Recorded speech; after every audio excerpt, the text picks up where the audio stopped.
Japan Russian തീരങ്ങളിൽ tsunami മുന്നറിയിപ്പ്. തീരപ്രദേശങ്ങളിൽ നിന്ന് ആൾക്കാരെ ഒഴിപ്പിച്ചിരിക്കുന്നു. അമേരിക്കയിലും മുന്നറിയിപ്പ്. റഷ്യയിൽ 8.7 റിക്ടർ സ്കെയിൽ സൂചിപ്പിക്കുന്ന ഭൂചലനമാണ് ഉണ്ടായിരിക്കുന്നത്. 2011 ശേഷം ഇപ്പോഴാണ് ഇത്രയും വലിയൊരു ഭൂകമ്പം ഉണ്ടായിരിക്കുന്നത്.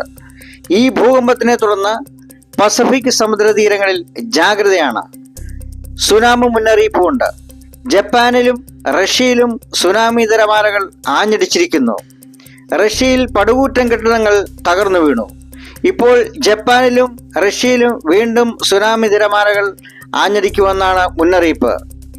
ഇത് ജപ്പാൻ കാലാവസ്ഥ ഏജൻസി അറിയിക്കുന്നു. രക്ഷാപ്രവർത്തനം ഇപ്പോൾ വലിയ ദുഷ്കരമാകുന്നു എന്നാണ് അറിയാൻ കഴിയുന്നത്. റഷ്യയിലെ ഒരു പ്രദേശം മുഴുവനും കെട്ടിടങ്ങൾ തകർന്നു വീണിരിക്കുന്നു.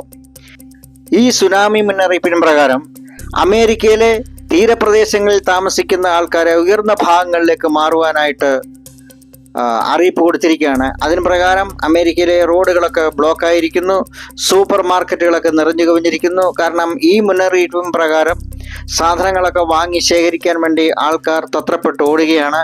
അങ്ങനെ മുഴുവൻ ഒരു ഭീകരാവസ്ഥയാണ് ഈ രാജ്യങ്ങളിലൊക്കെ നിലനിൽക്കുന്നത്. ഹലോ വേൾഡ് ചാനലിന് വേണ്ടി റിപ്പോർട്ടർ ബാബുസേനൻ.